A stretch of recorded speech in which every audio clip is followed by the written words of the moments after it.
जय Shri Krishna. Krishna devotion channel के सभी प्यारे प्यारे भक्तों का स्वागत है और आप सभी प्रेम पूर्वक श्रवण कर रहे हैं भगवान श्री कृष्ण की अद्भुत लीलामयी कथा श्री कृष्ण चरित अमृतम। पिछले भाग तक हमने श्री कृष्ण और सुदामा के मिलन की कथा श्रवण की। अपने मित्र सुदामा का नाम सुनते ही द्वारकाधीश अपना पीताम्बर और पादुका वहीं छोड़कर दौड़े आए द्वार पर सुदामा से मिलने। और दोनों के मिलन की ऐसी अद्भुत स्थिति हुई कि जो भी यहाँ देख रहे थे, जिन्होंने भी इस मिलन के दर्शन किए, वो सभी प्रेम की समाधि में चले गए। तो आइए इसके आगे की कथा हम आज श्रवण करेंगे। भाग 311 सुदामा की जब देखी दीन दशा। तो आइए इस कथा में हम आगे बढ़ते हैं। सुदामा जी जब श्री कृष्ण से मिले तो कमल की सुगंध, मल्यागिरी चंदन की सुगंध, कुछ कुछ हिरन की नाभि से फूटी कस्तूरी जैसी सुगंध, हाँ ये सारी सुगंध तो श्री कृष्ण के अंग से आ रही थी। सुदामा जिस अंग से लिपटे हुए थे, मानो माखन में नीला रंग मिला दिया गया हो, ऐसा दिव्य और इतना सुकोमल। सुदामा तो देहातीत हो उठे होंगे ही वे श्री अंग की दिव्य सुगंध, फिर माखन सी कोमलता। माखन से भी कोमल है मेरे मित्र के अंग और मेरा देह। ऐसी भावना जब हृदय में आई तो एकाएक दूर हट गए सुदामा श्री कृष्ण से। मेरी हड्डियाँ, मेरा ये लकड़ी सा कठोर देह और मेरे सखा का श्री अंग, ये विचार आ गया था उनके मन में और वो दूर हट गए।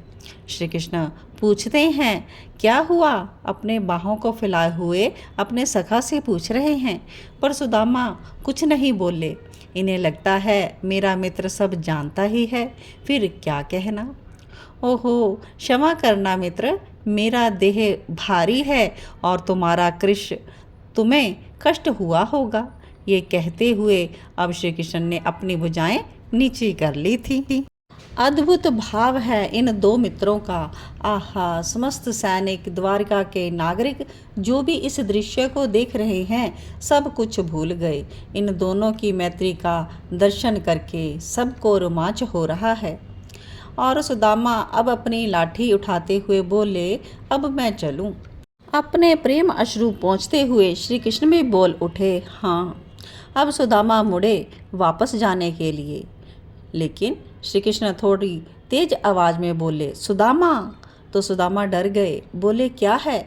कहाँ जा रहे हो यार? पूर्ण आत्मीयता से श्री कृष्ण ने पूछा। अपने गाँव। अब मिल लिया ना तुझसे, हो गया, अब जाने दे मुझे। सुदामा इतना कहकर फिर से जाने लगे। श्री कृष्ण ने आगे बढ़कर सुदामा का हाथ पकड़ा और बोले, महल में नहीं चलोगे? सुदामा ने देखा श्री कृष्ण के मुख की और महल को देखा, बोले, मिल लिया ना तुझसे, तुझे देखना था, वर्षों की बात हो गई थी ना, हम छोटे छोटे थे। सुदामा के नेत्र याद करके फिर बह चले। ये बातें हम महल में बैठकर भी तो कर सकते हैं ना मित्र, चलो महल में, श्री कृष्ण कह रहे हैं। सुदामा खड़े रहे, महल को और अपने इस प्यारे से सखा को देखते रहे। फिर बोले, तेरा मित्र बहुत गरीब है कृष्ण, इतने बड़े महल में जाने का ये अधिकारी भी नहीं है, इसलिए मुझे छोड़ दे। मेरी कामना पूरी हो गई है, तुझे देख लिया, अब कुछ नहीं चाहिए इस सुदामा को। सुदामा रो पड़े यह कहते, कृष्ण ये आनंद के अश्रु हैं, अश्रुओं को अब पहुँच रहे हैं सुदामा, लेकिन मुझे बुरा लगेगा। श्री कृष्ण इतना बोलकर सुदामा से मुंह फेर लेते हैं। नहीं सखा, ऐसा नहीं बोलते, दुनिया को बुरा लगे सुदामा की बला से, पर मेरे कृष्ण को बुरा नहीं लगना चाहिए। तेरे बिना कौन है मेरा कृष्ण, तू स्वयं ही सोच। अच्छा तो चलो मेरे महल में। श्री कृष्ण ने फिर से सुदामा का हाथ पकड़ा और अपने सखा को लेकर चल दिए महल की ओर। सुदामा गदगद हैं, उनके आनंद का आज ठिकाना नहीं है। सुदामा जी महल की ओर निहार रहे हैं।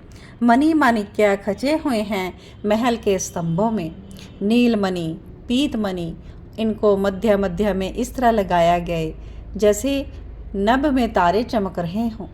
द्वार है तो काष्ठ के, पर उनमें पत्र चढ़ाया है स्वर्ण का, फिर उनमें जड़े थे मोती हीरे, झालर लगा था हीरों का। अवनी को तो देखते रहे सुदामा, अपना ही मुख दिखाई देता था।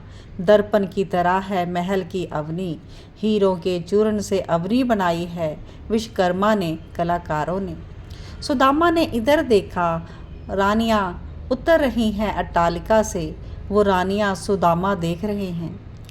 सुदामा रुक्मिणी को देखकर सोचते हैं कि ये भाभी हो गई, और श्री कृष्ण अपने मित्र को ले जाते हैं और सिंहासन पर बिठा रहे हैं। यहाँ बैठो मित्र। सिंहासन है ये तो, सुदामा कहते हैं। तो क्या हुआ सुदामा, तुम बैठो, श्री कृष्ण ने कहा, और सुदामा को ना मानते हुए भी बिठा दिया और स्वयं चरणों में बैठ गए श्री कृष्ण। अरे ये क्या कर रहे हो, यहाँ बैठो, अपने साथ बिठाना चाहते हैं सुदामा, पर नहीं मित्र, मुझे इन चरणों में ही रहने दो। श्री कृष्ण ने सुदामा के चरण पकड़ लिए। रुक्मिणी, थाल और जल की झारी तो लाओ। रुक्मिणी थाल लेकर आई, झारी भी। दीन बंधु ने सुदामा के चरणों को छुआ और जब ध्यान से देखा तो रो पड़े। ये क्या दशा है मित्र, कांटे गड़े हुए हैं पाँव में, कांटों के कारण पाँव छिल गए, उनमें से रक्त बह रहा है और वो फटी बिवाइयाँ। रुक्मिणी ने जारी से जल डाला। श्री कृष्ण के कोमल कर में सुदामा के चरण हैं। वो जैसे ही मलने लगे, ओहो मेरे कारण इन चरणों की क्या दशा हुई, मेरे लिए इस सखा ने देह को भी सुखा दिया। रुक्मिणी भी हैरान हो गई अपने पति की दशा देखकर।